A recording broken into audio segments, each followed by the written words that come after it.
Muy buenas noches, saludo cordial para todos nuestros televidentes. Gracias por estar con nosotros de lunes a viernes a las 6:25 de la tarde, en su caso, en casa. Soy Juan Carlos Hurtado Ochoa, director y presentador de este espacio informativo de servicio. Y estamos muy contentos porque varios televidentes nos han manifestado y hemos estado, digamos, como muy conectados con el propósito de este programa, y es llevar los temas jurídicos sin tecnicismos, muy conversados, en un lenguaje lo más fácil de entender posible, y estamos logrando esa misión. Y cuando los televidentes nos dicen que entienden los temas y que parece una conversación, nosotros nos sentimos muy felices, porque lamentablemente en el gremio de los abogados creemos que mientras más técnico hablemos, entonces nos entendemos entre nosotros, pero el resto de la gente no nos entiende. La idea es que todos podamos hablar, porque es que los derechos son de todos y los deberes y el derecho debe ser para todos, para construir sociedad y para podernos defender en un momento dado de todas las dificultades que se presentan en un país como el nuestro. Y el tema de hoy, tema complicado, hoy 16 de agosto, este programa es en directo, pero en ocasiones también se repite, y para esta fecha hay una gran polémica nacional relacionada con impuestos que se darían en 2019. Y entonces los colombianos estamos pensando, pero ¿cómo así? ¿No dice que iban a reducir los impuestos? E impuestos para las personas naturales básicamente. Y se habla de alivios de impuestos para los empresarios, para que supuestamente los empresarios puedan generar empleo. Esto no es opinión, esto es simplemente pues dando algunos datos de lo que estamos viendo ya en materia política y fiscal, y se necesita una nueva reforma tributaria. Vamos a hablar sobre estos temas con el doctor Wilmar Campo Balbín. Doctor Wilmar es contador público, magíster en tributación y política fiscal, especialista en gestión tributaria y revisoría fiscal, consultor en impuestos, docente durante más de 20 años de la firma internacional RCM Lawyers. Muchas gracias, doctor Wilmar, por estar con nosotros. Juan Carlos, muchas gracias por la invitación, un gusto estar acá con los televidentes. Y esto de los impuestos, yo creo que hoy los teléfonos aquí, las líneas se van a reventar, porque precisamente aquí no vamos a opinar sobre impuestos, sino que simplemente vamos a explicar cómo se crean los impuestos en Colombia, cómo se aprueban, cómo surgen, por qué surgen. Y pues empecemos, doctor Wilmar, ¿qué es lo que pasa? Cuando se habla de un impuesto, ¿qué es lo primero que ocurre con el gobernante? ¿Por qué surge la necesidad de crear impuestos o de hacer algunas reformas? Sí, Juan Carlos, hay que tener en cuenta que especialmente cuando comienza un nuevo periodo de gobierno presidencial, el gobierno que llegue debe tener una política fijada en un plan de inversión, en un plan de desarrollo, y pues esas ideas que se promovieron durante su campaña política pues necesitan una financiación, y que no basta solamente con cumplir esas promesas de campaña, que finalmente es por las ideas por las que la gente lo eligió, sino que pues se necesitan recursos.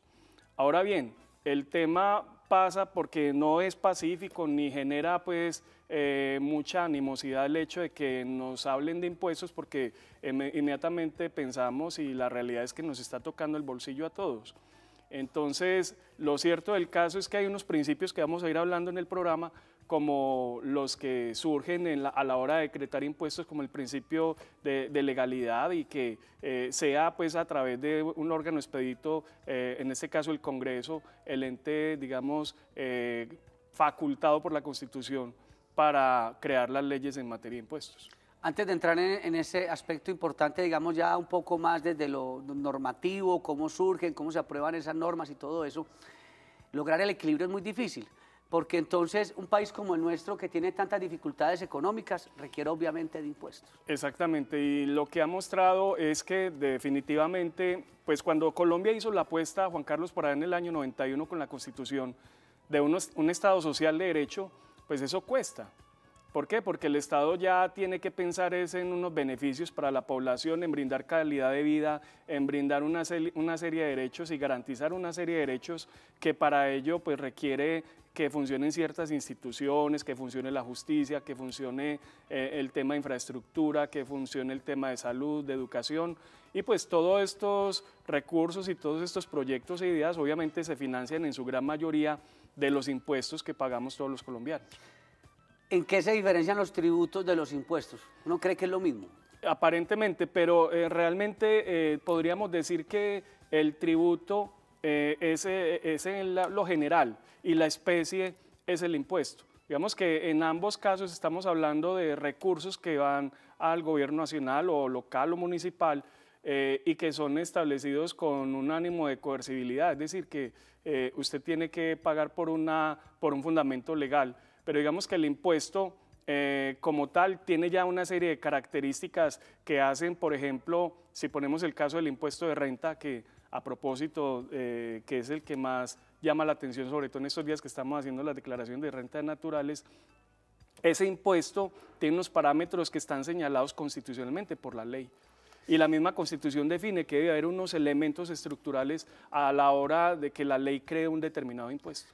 Los colombianos hemos pensado que con un IVA del 19% ya todo estaba superado, que no vendrían nuevos impuestos, pero ¿qué más puede pasar? Porque definitivamente, sobre todo las personas naturales, vamos a tener un golpe muy fuerte en 2019, ya lo dijo el ministro de Hacienda, Alberto Carrasquilla, quien además para los ministros de Hacienda y para los gerentes de empresas siempre es buscar cómo reducir el costo y lograr que el recurso sea eficiente. Pero a los naturales, ¿qué podríamos esperar? Estamos hablando obviamente de hipótesis, desde su experiencia, del tema tributario, ¿qué más cargas podríamos tener? Pues es que la situación realmente se ha vuelto bastante, digamos, preocupante, por decirlo menos, porque si nos atenemos a mirar desde el año 2012, con la ley 1607 de aquel año, de ahí en adelante las que le han sucedido, lo que se ha generado es un aumento en la presión tributaria de las personas naturales. Entonces, dentro de las políticas que define la hacienda pública a la hora de establecer el manejo impositivo, una de las preocupaciones es lograr el recaudo, pero garantizando unos fines constitucionales, como por ejemplo lograr la equidad tributaria y sostener, digamos, el principio de justicia tributaria, que a veces es muy complicado precisamente y sobre todo en un país como el nuestro, que realmente, y aquí hay que hacer un examen de conciencia claro, aquí hay una falta de cultura tributaria, porque tenemos en ese ideario común que no pagamos impuestos porque se la roban toda. Claro. ¿Cierto? Entonces, en esa identidad, ese imaginario popular, entonces ya se advierte, digamos, una predisposición a no pagar impuestos o a no querer pagar los impuestos que define la ley. Y pues la consecuencia de esto, Juan Carlos, es que hay unos altos índices de evasión fiscal en el país. Realmente es muy alta la evasión fiscal en Colombia, tanto en impuestos directos como el de renta o en indirectos, por ejemplo, como en el de IVA.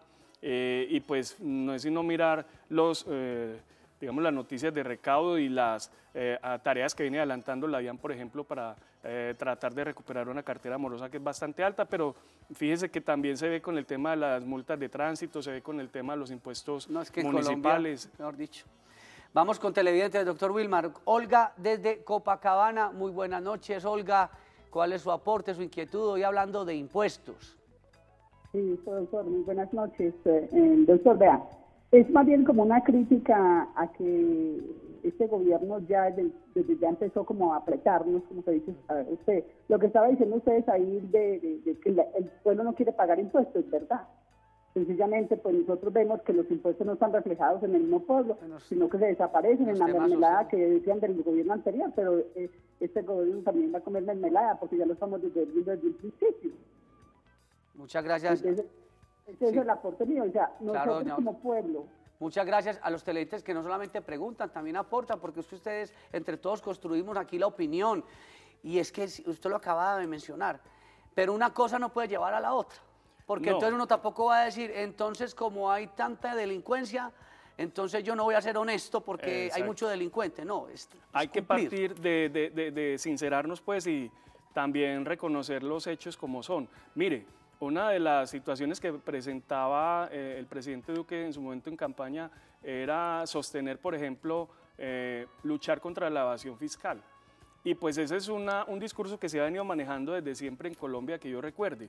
Si se logra controlar la evasión fiscal en los niveles tan altos que está hoy, que son realmente muy altos comparados con otros países, y yo pienso que eso incluso le ahorraría al país más de una reforma tributaria. Pero, ¿qué ocurre? Que la capacidad administrativa, en este caso de la DIAN, por ejemplo, pues necesita realmente una reestructuración.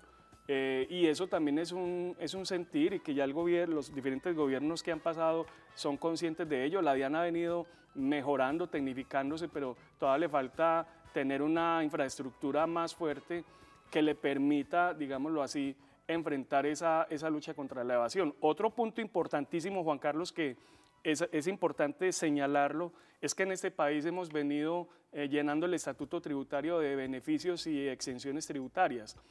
Y en muchos casos, esos beneficios y esas exenciones tributarias se convierten producto obviamente del lobby parlamentario, de la presión de algunos grupos empresariales, claro, en una carga pesada que queda como en una sombra ahí que se aferra a la estructura tributaria del país, pero la merma también, la diezma, porque muchos empresarios, muchas empresas, muchos sectores económicos gozan de beneficios que si efectivamente pues se eliminaran, se podría también lograr un importante aumento en el recaudo. Hay que ser conscientes también. Y ojalá también en el empleo. Claro, pero hay que ser conscientes que hay beneficios que de por sí favorecen a ciertos sectores de la población para generar empleo, por ejemplo, pero hay que revisar, por ejemplo… Si eso se cumple. Claro, si eso se cumple y cuáles de esos beneficios se han convertido realmente casi que en un subsidio realmente permanente que la ley otorga y que no tiene razón de ser. Bueno, doctor Wilmar, vamos con más televidentes. Hernán, desde Santa Mónica, él tiene un aporte, quiere hacer un comentario. Bienvenido, don Hernán. ¿Y cuál es su comentario? Muchas gracias, hombre, muy formal, me encanta este programa. Lo que quiero decir es que aquí hay una crisis muy triste porque aquí se están robando, según el mismo gobierno, 50 billones de pesos anuales. ¿Para qué reforma tributaria si se para? Ese robo, ahí está la reforma. Fuera de eso se roban la plata de los niños de la comida, claro, de los enfermos del SIDA, de los de Bofinia, hay carteles de todo, hay carteles de los de todo. 57 billones que se repartieron de mermeladas, que los congresistas dicen es que el 20% es para mí y usted defiéndase con lo demás. Con el resto. Y son tan descarados que yo podría decir hasta nombres que le ofrecen a una persona 4.500 millones. Dice, usted trabaje con 1.500 y 3.000 millones son para mí, porque lo dicen claramente, tengo que darle al gobernador, tengo que darle al concejal, entonces, ¿para qué no ponen más impuestos si la plata se está yendo para pagar el déficit de Reficar?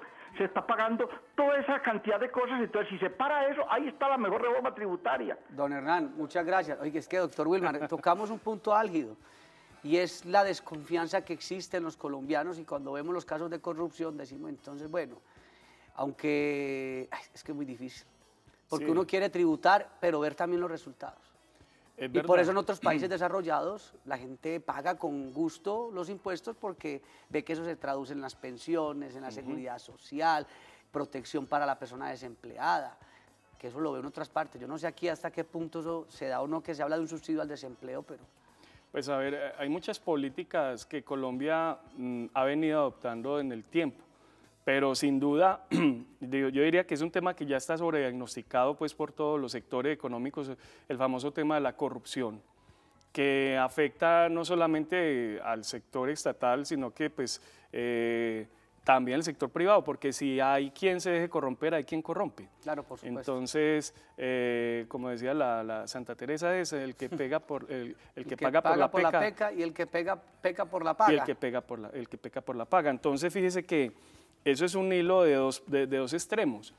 Entonces, se diría, como decía el extinto Álvaro Gómez Hurtado, de volver a un acuerdo de lo fundamental, ¿no es cierto?, que le ha hecho falta a este país y que es un tema más cultural que otra cosa y que debe partir desde la misma persona, ¿no es cierto?, el convencimiento de la persona, de la familia, de entender que, a ver, sí, hay que pagar impuestos, pero también hay mecanismos de veedurías ciudadanas que prevé la misma Constitución y vigilar, por ejemplo, la inversión de esos recursos y estar atentos también a ese fenómeno. Yo sé que esto de pronto que digo suena algo incómodo para mucha gente, por idealista, lo que sea, pero, hombre, si no nos ponemos de acuerdo en la esencia de las cosas, es muy difícil quedarnos en los tecnicismos, en las formas de la ley y los mecanismos expeditos, que pues lo que vamos a hablar hoy en el programa sobre la potestad legislativa en materia de impuestos, pero realmente tenemos que hacernos todos un examen de conciencia y evaluar también la necesidad de denunciar, por ejemplo, casos de corrupción y pues no ser parte de ellos. Muy corto porque nos vamos para la pausa.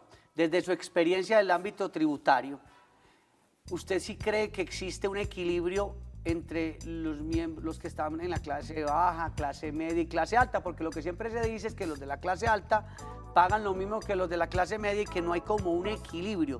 Desde su experiencia en el tema tributario, ¿qué se observa?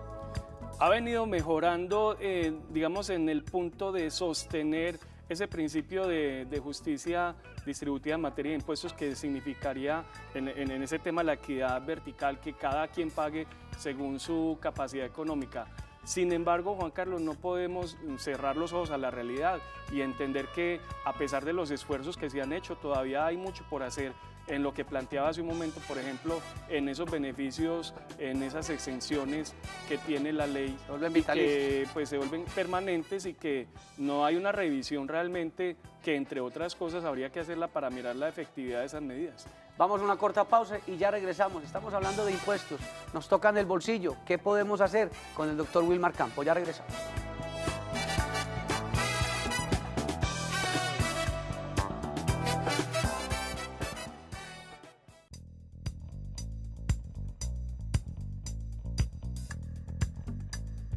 Se avecina reforma tributaria, impuestos, esto es Colombia, aspectos importantes para tener en cuenta.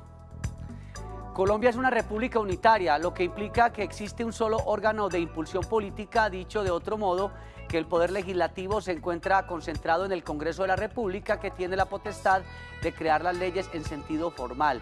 El presidente también tiene potestad legislativa, pero solo en casos excepcionales contemplados en la Constitución política y son denominados estados de excepción: guerra exterior, conmoción interior, estado de emergencia ecológica, económica y social. En estas circunstancias excepcionales puede crear impuestos mediante la expedición de decretos legislativos de manera temporal para efectos de conjurar la crisis que dio lugar a la declaratoria del estado de excepción. Sin embargo, la Constitución Nacional establece en el artículo 154 que la iniciativa legislativa, es decir, la presentación de proyectos de ley, está reservada al Gobierno Nacional para efectos de rentas nacionales. Por ejemplo, el numeral 11 del artículo 150 de la Carta Política, y decretar impuestos, contribuciones o tasas nacionales. La Ley Quinta del 92, que es el reglamento del Congreso, reproduce estas disposiciones constitucionales en el artículo 142, numeral 14 de la citada ley. No obstante lo anterior, en el debate parlamentario es posible que los partidos y movimientos políticos, a través de los representantes a la Cámara, puedan deliberar para modificar las propuestas del Gobierno Nacional en esta materia, dado que los proyectos de ley que pretendan crear impuestos deben iniciar su trámite en la Cámara de Representantes según el artículo 154 de la Carta Política. La Constitución Nacional prohíbe de manera expresa la derogatoria de leyes en materia fiscal o tributaria según el inciso tercero del artículo 170 de la Carta Política. Bueno, ahí hay varios aspectos: Congreso, Ejecutivo, el Ejecutivo presenta el proyecto de reforma, el Congreso lo tramita y revisa si es posible o no que haya este debate parlamentario. Usted nos decía en la pausa, que los televidentes no escucharon, que para eso no hay referendo, ¿no? Que esto no nos gusta y vamos a hacer un referendo. Ahí no aplica eso. Vamos con televidente. ¿Con quién tenemos el gusto? Buenas noches.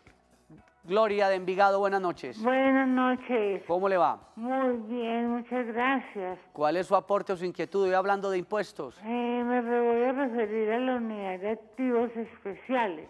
Correcto. A todos los bienes que le incautan a los narcotraficantes, a los del lavado de activos. Entonces eso sale en las noticias muy bonito. Fincas por 200.000 millones, oro por 20.000 millones. Yo entiendo que esos no son ingresos normales de la nación. Esos son contablemente otros ingresos. Entonces, ¿por qué no le cuentan al pueblo cada 6 meses cuánto le han quitado a todos esos señores y qué han hecho con esa plata? Porque uno nunca vuelve a saber qué hicieron con los dólares de las caletas, el oro de las caletas, todas esas propiedades que están vendiendo. Claro. ¿A dónde van? Doña Gloria, muchas gracias. Vea qué buen aporte, doctor Wilmar. Sí, muy interesante. ¿Eso fiscalmente qué? Lo que plantea doña Gloria. Lo que pasa es que los ingresos corrientes de la nación, desde el presupuesto general de la nación, están compuestos en su mayoría por los tributos, entre ellos los impuestos. Ya lo que plantea doña Gloria de, por ejemplo, las incautaciones, las sanciones, las multas que impone son recursos precisamente no tributarios y extraordinarios de la nación. Pues tendríamos que, ella plantea una discusión interesante propuesta, por ejemplo, de que una rendición de cuentas por este tipo de entidades que administran estos activos, que se ha dicho de paso, pues también se han detectado focos de corrupción en años anteriores en ese tipo de entidades. Eso es bien complicado. Aquí ahí dentro de nuestro temario también estábamos sobre cómo se tramitan las iniciativas en materia tributaria. Denos detalles, por favor, de ese Claro tema. que sí. Digamos que el Congreso de la República es el órgano por excelencia que crea la ley en sentido material y pues la ley en sentido formal también. Digamos, allí nace la ley. Los impuestos están definidos en leyes ordinarias, ¿no es cierto? Pero hay situaciones excepcionales, como lo mencionábamos, donde el Gobierno Nacional, con la firma de todos los ministros, puede decretar estados de excepción. ¿Qué ha visto Colombia en esa historia, Juan? Que desde el año 98 más o menos y de allá hacia esta época se han venido creando impuestos, lo que conocemos hoy como el 4 por mil, que en su momento fue el 2 por mil, el impuesto para preservar la seguridad democrática en el primer periodo del presidente Uribe, que después se fue postergando ya en leyes ordinarias como el impuesto al patrimonio y terminamos con el impuesto a la riqueza. Y nos dejan eso de manera indefinida. El 4 por mil que el anterior presidente decía que lo iba a eliminar, pero no dijo cuándo. Y ya cuando dijo cuándo, dijo que sí, y ya lo iban a postergar. Y ahí llevamos, pues, o sea que en Colombia no hay nada más permanente que un impuesto temporal. Ave María. Vamos, no hay nada más permanente que un impuesto temporal. Eso cuando nos digan que es temporal, póngale cuidado. Nos tenemos que asustar. Sí, porque sale por temporal a través del estado de excepción y después lo incorporan como una ley ordinaria, como pasó con el 4 por mil, que incluso creó el libro sexto del Estatuto Tributario. ¿Y con el IVA? Fíjese que con el IVA, que cada rato aumentan las tarifas, incluso la Comisión de Expertos en su estudio que hizo en su momento, cuando hizo las recomendaciones al Gobierno Nacional, decía que incluso se podía soportar una tarifa de impuesto de IVA incluso hasta el 21%. Por favor. De acuerdo con los estudios que mostraban lo del Banco Mundial y el Banco Interamericano de Desarrollo. Es que el Banco Mundial, qué pena hacer la crítica, pues el Banco Mundial siempre va a decir, no, eso hay que, mucho impuesto, claro. nunca va a ver cómo esa medida pesaría uno acá. Pero hay que revisar esos beneficios también que hay, que muchos de ellos se pueden eliminar. Bueno, vamos con Alex desde Itagüí. Muy buenas noches, Alex. Buenas noches. ¿Cómo le va? ¿Cuál es su aporte, su inquietud? Muchas gracias. Sí, es simplemente para dar una opinión porque no hay mucho que preguntar. Claro que sí. Me parece muy infortunado que con este nuevo gobierno hayamos implementado más impuestos de los que ya tenemos. Es la oportunidad que tenemos los colombianos ahora con la consulta anticorrupción para hacer que no sigan desangrando el país con más impuestos. Muchas gracias a don Alex. Él plantea un comentario interesante sobre la situación. Lo que pasa es que usted también decía, doctor Wilmar, que lastimosamente con reformas tributarias usted no puede hacer ni un plebiscito ni un referendo para decir yo no estoy de acuerdo con. La Constitución lo prohíbe tajantemente porque es que inmediatamente yo creo que no se esperaría más de una semana para recoger las firmas. Además porque la viabilidad fiscal del país, que también está en la Constitución, que el país tiene que ser viable económicamente. Claro, el país necesita los tributos. O sea, una realidad pues que no podemos negar. El país necesita los impuestos, porque esos son los recursos en mayor medida que obtiene para poder llevar a cabo su labor como Estado. Pero el debate que tenemos que dar aquí es, hombre, eliminemos los beneficios tributarios que son innecesarios o que favorecen tajantemente, por ejemplo, esas rentas exentas que se crean para cierto grupo de empresariales. Hablando no mucho, pues, y qué pena con los pensionados, pero la renta exenta de los pensionados son 1.000 UVT mensuales que vienen a ser 33 millones mensuales. Pero no debería ser con las pensiones de salario mínimo, sino con las pensiones altas. Claro, pues un congresista entonces tiene una pensión de 25 millones de pesos y de renta exenta. Obviamente el señor que gana el salario mínimo que no lo toquen, o que no toquen hasta cierto rango. Hasta ciertos 4 o 5 salarios mínimos. Sí, pero aquí pues tenemos que los que se pueden pensionar con esas altas sumas tienen esa ventaja, por ejemplo. Una ventaja. El tema de pues por allá hay un beneficio que en general para las empresas, por ejemplo, la Ley de Estabilidad Jurídica que se creó en la Ley 963 del año 2005, creó una serie de incentivos a las empresas para congelar en el tiempo algunos beneficios. Y ahí está, por ejemplo, la inversión en activos reales productivos. Y a lo mejor no. A lo mejor no, porque tampoco tenemos las pruebas. Hay que revisar eso, o sea, hay que sentarse con lupa, mirar cuáles de esos beneficios se pueden eliminar. Y cuáles no. Doctor Wilmar Campo, gracias. Vea, muchos televidentes opinaron. aquí hicimos un poquito de pedagogía con esto de los impuestos. No, este tema hay que seguirlo en la medida que vayan surgiendo los impuestos y todas esas cosas. Claro Muchas gracias, sí. doctor Wilmar. Muchas gracias, Juan Carlos, por la invitación. Estuvo también con ustedes Juan Carlos Hurtado Ochoa en la dirección y presentación de este espacio informativo. No se vayan porque ya viene la emisión central de Teleantioquia Noticias. Porque Teleantioquia te ve en grande.